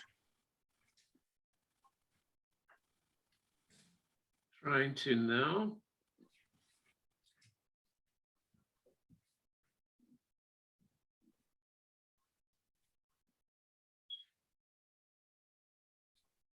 Can you see it? Nope.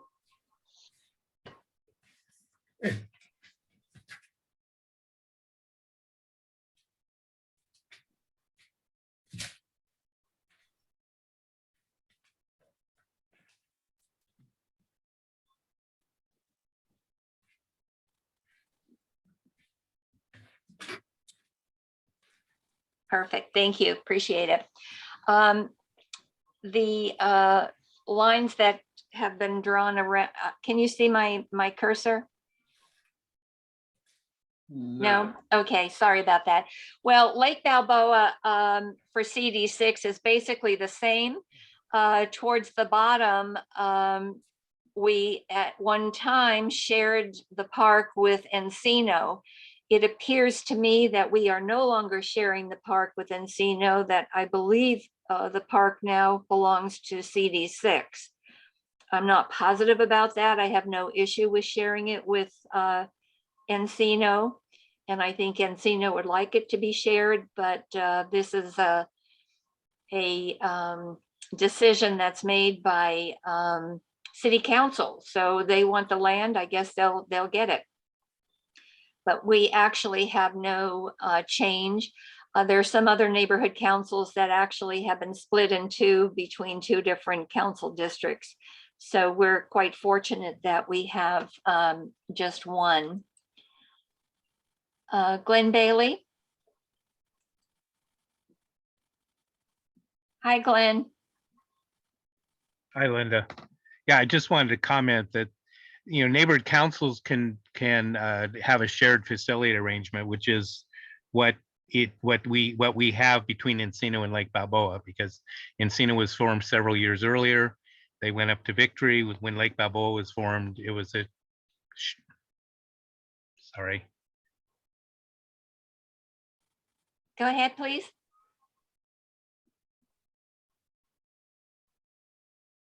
Okay, I got promoted, but that meant there was a gap. Okay, so I think I got cut off during that promotion. Yeah, you did. Yes, Okay. you did. So neighborhood councils are allowed to share. A neighborhood council boundary is set by the first one in, and then a second neighborhood council can share a facility, whether it's a fire station or a park or a library, whatever. So that can happen in neighborhood council world. But in city council world, the lines of the 15 council districts are all separate and distinct.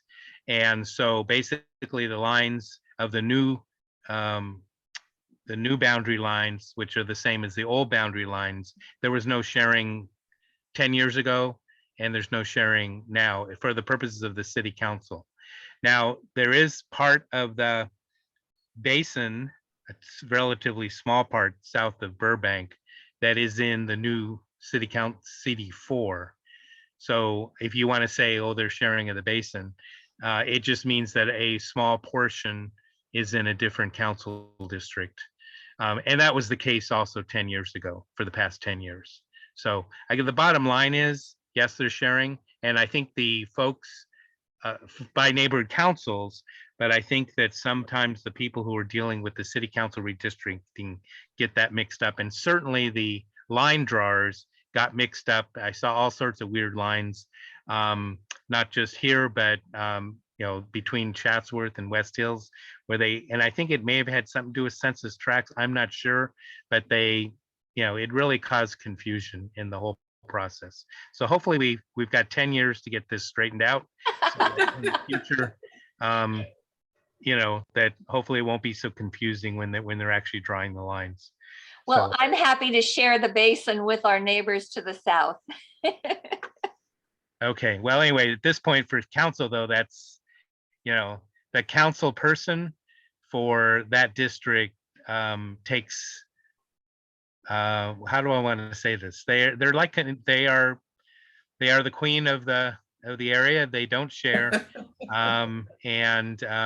But it also cuts both ways, because when there's problems, when there's fire, when there's homeless encampments, well, then they're responsible to get them fixed. So that's all I wanted to say. Thank you for listening to me. Perfect. Thank you. Appreciate it, Glenn. Okay, number 17, LAUSD redistricting update, discussion of possible action. Can we get that map up too, please? I don't see a change in the redistricting for LAUSD. As I mentioned earlier, the district is divided by 2. We're in District 6 and in District 3. District 3 is Scott Schmerlson. District 6 is Kelly Gonez.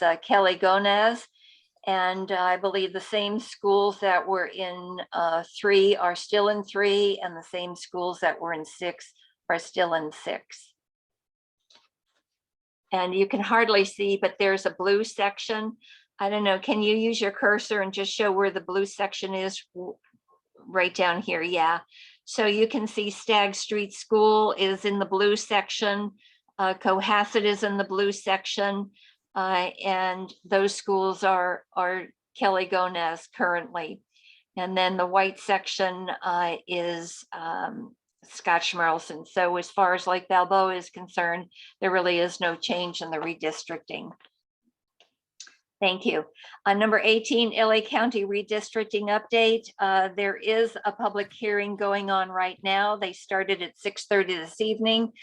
So I don't know how that's going to actually pan out. So there's no map at this time. Number 19, land use, discussion and possible action regarding Council Member Horace's motion and California Senate Bill number 9. Bear with me just a second.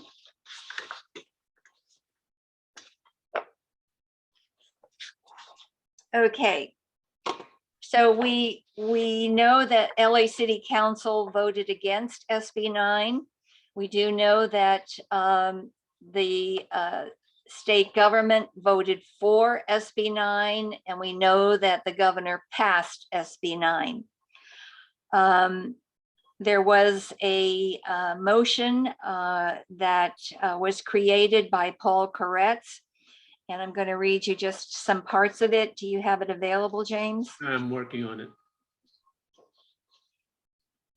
Okay, Senate Bill 9, which is entitled the California Home Act, was signed into law by the governor on September 19, 2021, and becomes effective on January 1, 2022. Thank you. The bill will require cities and counties, including charter cities, to provide a by right approval of a housing development containing 2 residential units. You need to enlarge that, please.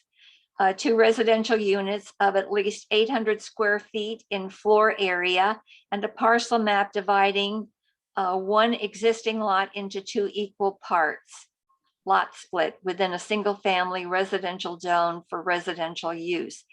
And SB 9 eliminates discretionary review and public oversight.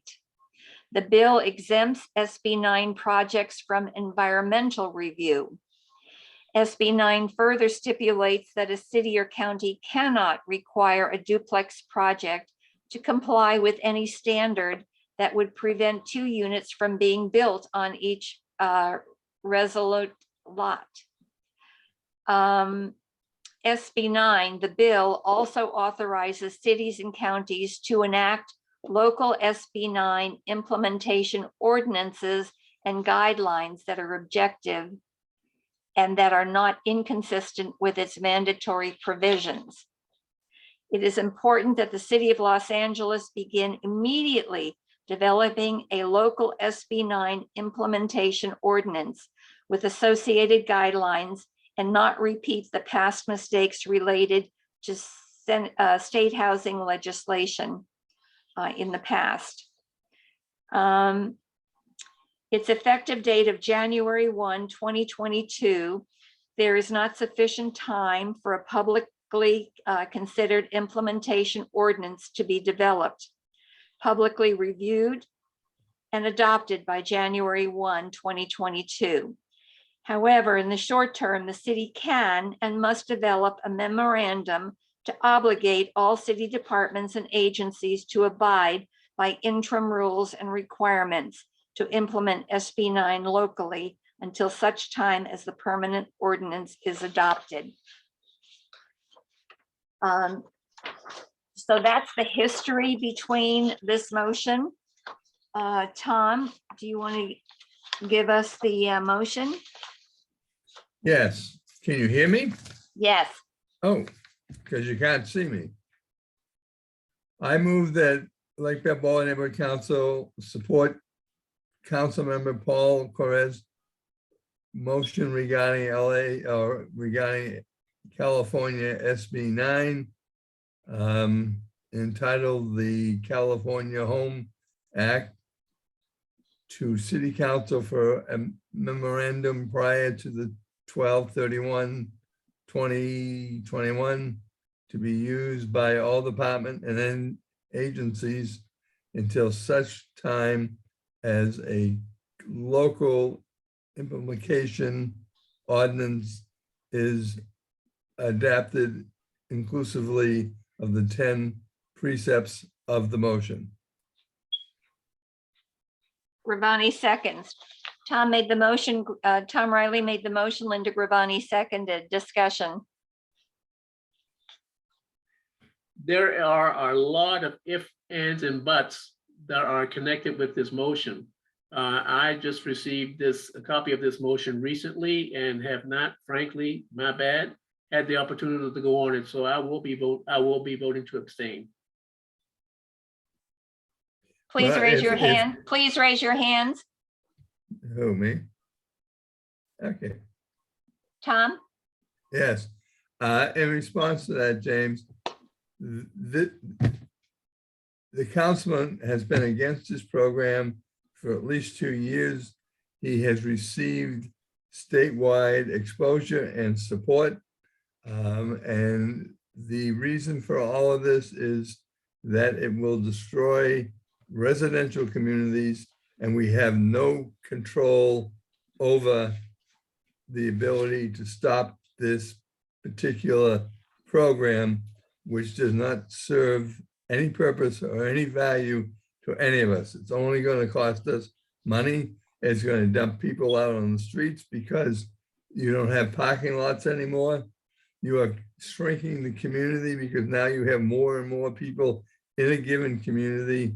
The quality of life for you and your families are greatly diminished if this thing finally gets through.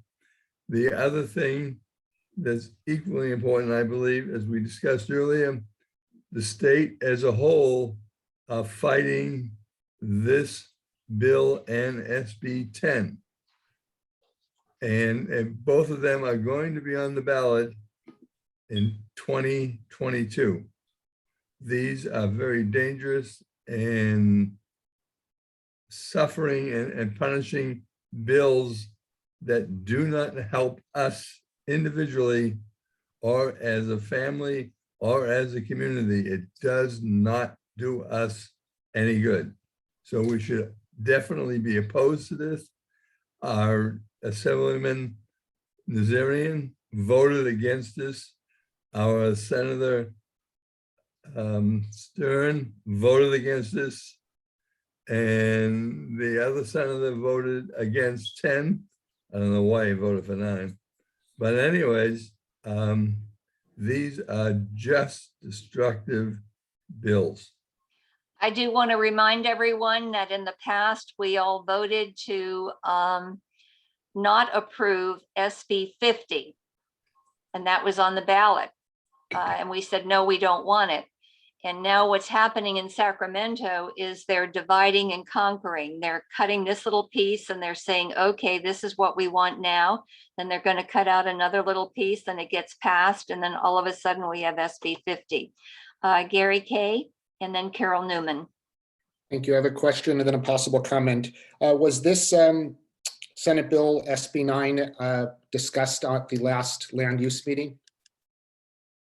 Yes. And the one before, and the one before.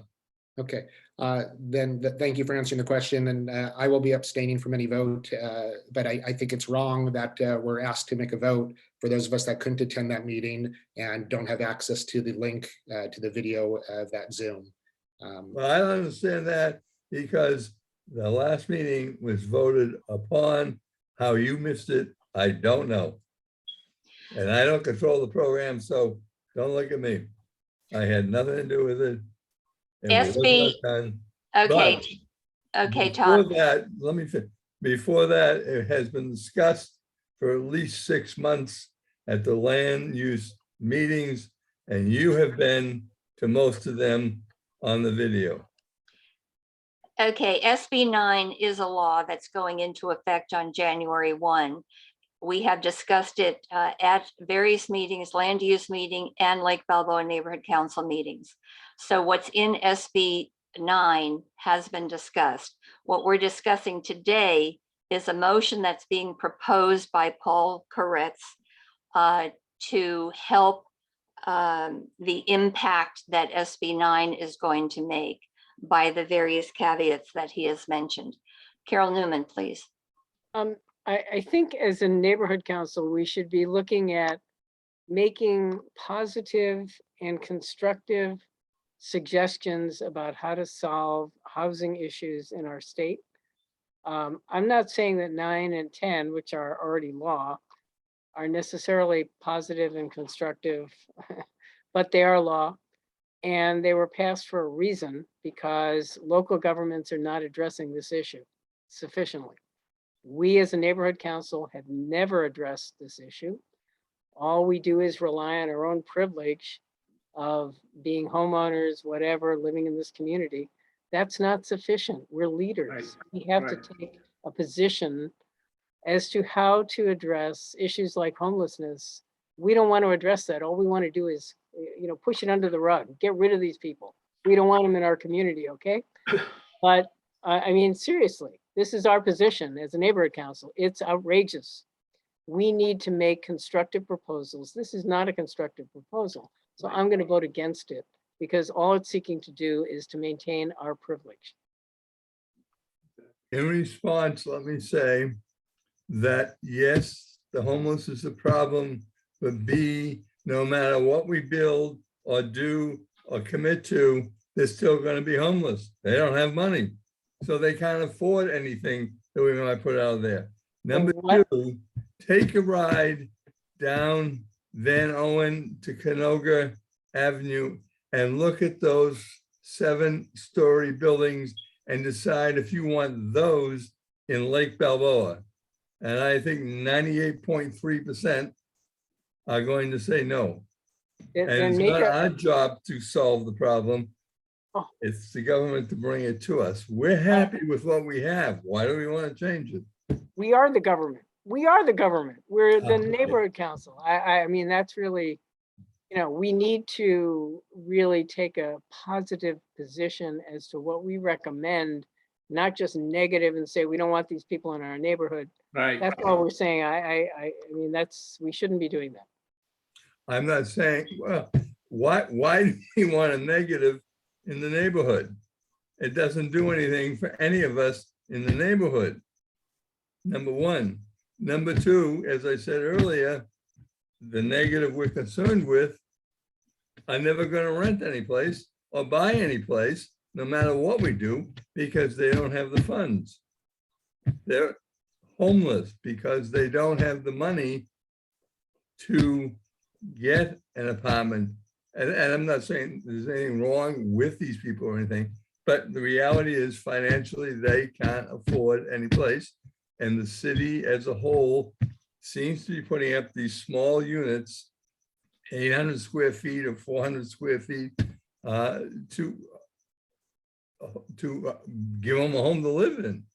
I don't see where this is going to help us at any level. It's just not there. Any other questions or comments? Anyone from the attendees?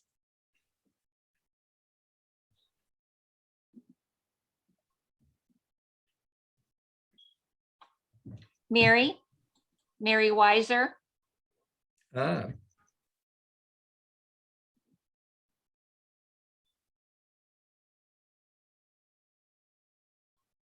Mary.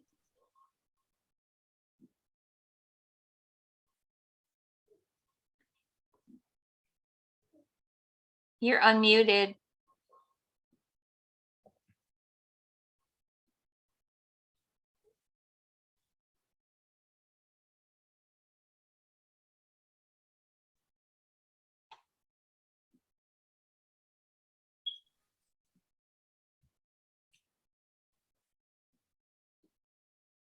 Oh, can you hear me?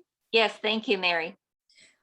One of the reasons that there's so much homeless is nobody can afford the houses, and the handle is not, we're sort of solving the problem from the wrong end. Solve the problem of getting the developers to build something affordable, like these 24 houses on the corner of Andosol, and they're selling for 600,000.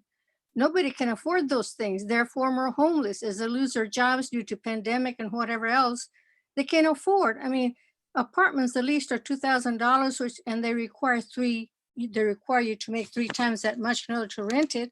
You'd have to make $75,000 a year. Who can do that? Not the gardener, not the janitor. You got to get the affordable housing at the developer level. Get them to build something affordable, not 600,000. It's going to rent for $2,000, $3,000 a month.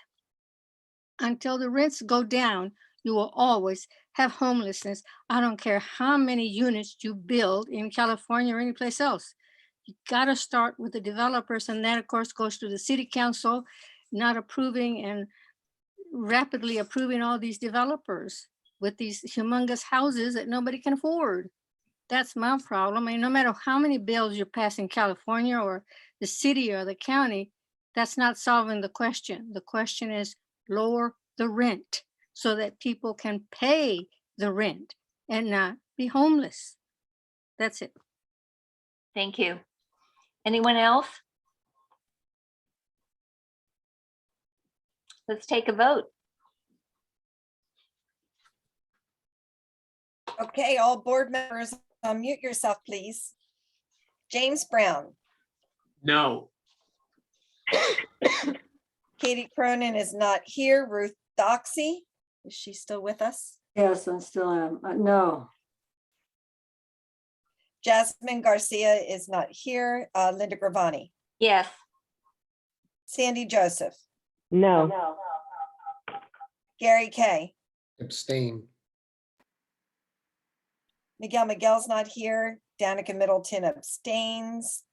Alan Nelson's ineligible. Carol Newman. No. Mary Penniman is not here. Oh, no, she joined us. Mary. Oh, She's but not eligible. She's not eligible. Sorry. Jeremy Pisanik. Yes. Tom Riley. Yes. Linda Schwerin. Abstain. Wow.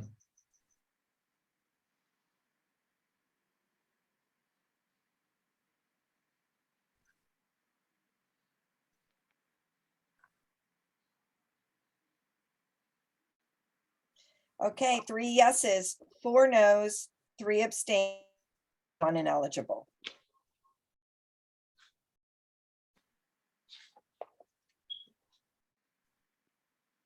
So it fails. If motion does not pass. You Thank get you. to live with what you voted for. Thank you. Everyone has the right to their opinion, Tom. Number 20, Neighborhood Watch, discussion of possible action regarding updates. Gary Kay. Thank you. Just want to update the board that we had 2 block captain orientation meetings or trainings. One was held on Thursday night and we had 7 attendees. Another one was on Saturday morning and we had 11 people. We currently have 15 block captains that are signed up. We're looking to have a 3rd meeting is in the works for some potential block captains and co-block captains that are now coming to the surface. To date, we've only spent $279.58. Next up is going to be the printing of our introductory letters and questionnaires that our block captains are going to be doing as part of their outreach, at which time they'll also be distributing window decals. Actual meetings look to be starting to take place as early as mid-January for at least one block captain who will be doing an in-person meeting in Zone 12. And lastly, I just want to give a shout out to Duckyard Coffee House who provided us with gift cards for coffee for us to raffle off during our have an opportunity drawing during our 2 meetings. That's all. Thank you. Thank you very much. Number 21, budget, discussion of possible action regarding the October 2021 MER. Linda Schwerin. James Brown, would you show the MER, please?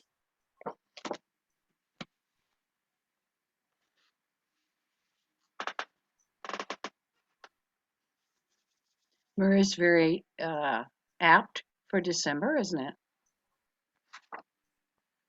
That's a pun.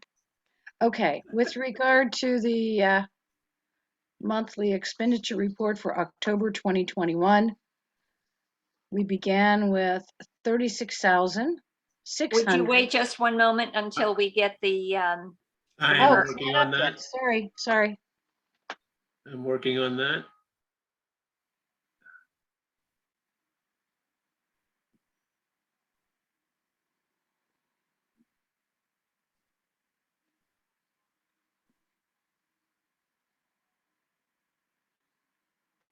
Bear with me.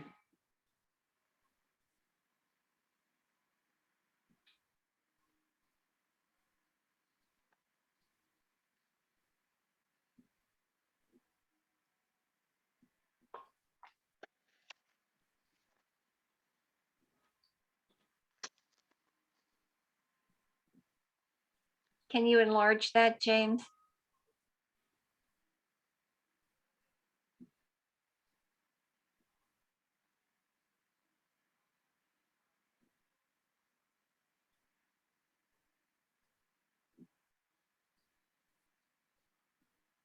Lovely. Thank you. Go ahead, Linda, please. Okay. For the month of October 2021, as you can see, our beginning budget balance was $36,663.20. We've spent less than $900.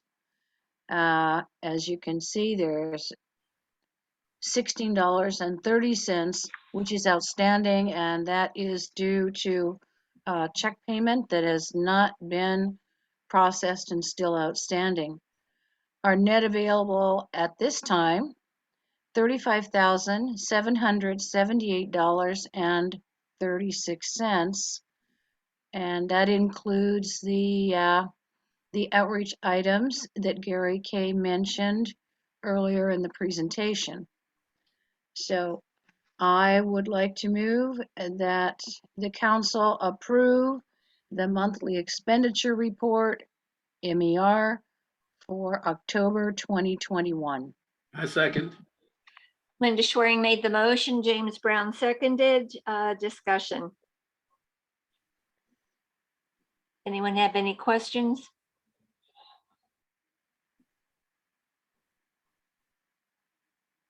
Jeremy?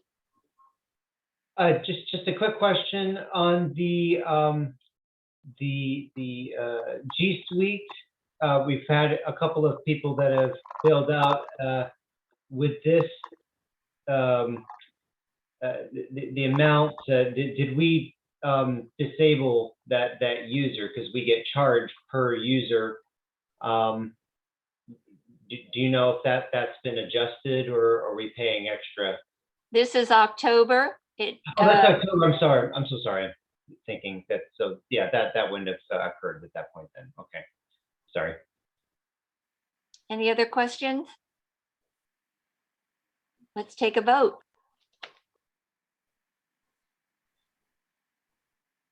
Okay, James Brown, Yes. Katie Cronin's not here. Ruth Doxey, Yes. Jasmine Garcia not here. Linda Gravani, Yes. Sandy Joseph, Yes. Gary Kay. Yes. Miguel not here. Danica Middleton is a yes. Alan Nelson ineligible. Carol Newman. Yes. Mary Penniman ineligible. Jeremy Pisanik. Yes. Tom Riley. Yes. Linda Schwerin. Yes. 10 yeses, 0 nos, and 2 ineligibles. Thank you very much. Number 26, thank you, Lake Balboa Neighborhood Council board members, for all you do for our community behind the scenes and in front of the scenes. It is greatly appreciated, even though most of our community doesn't know what we do. And I do want Linda, to I have a change, sorry, that I just wanted to notate on item 19. Nice hand. I failed to say that there are 2 ineligibles, not 1 ineligible. On Well, I item still want to 19. wish everyone a happy holidays. And really thank you for all that you do. You are all a gift to our community. And I do want to remember that number 27, reminder, there is no January meeting for Lake Balboa Neighborhood Council. That does not mean the committee doesn't meet, but our Lake Balboa Neighborhood Council does not meet. So number 28, it is now 9:11 p.m. Meeting adjourned. That is your gift, folks. Happy holidays. Hey, woohoo. Thank you very much. Enjoy the holidays. Be safe. Happy Hanukkah, Merry Christmas, Happy New Merry Year. Christmas, Yeah. happy holidays. Happy Happy holidays. holidays. Happy Happy holidays, Hanukkah. everybody. Kwanzaa. Safe holidays, everybody.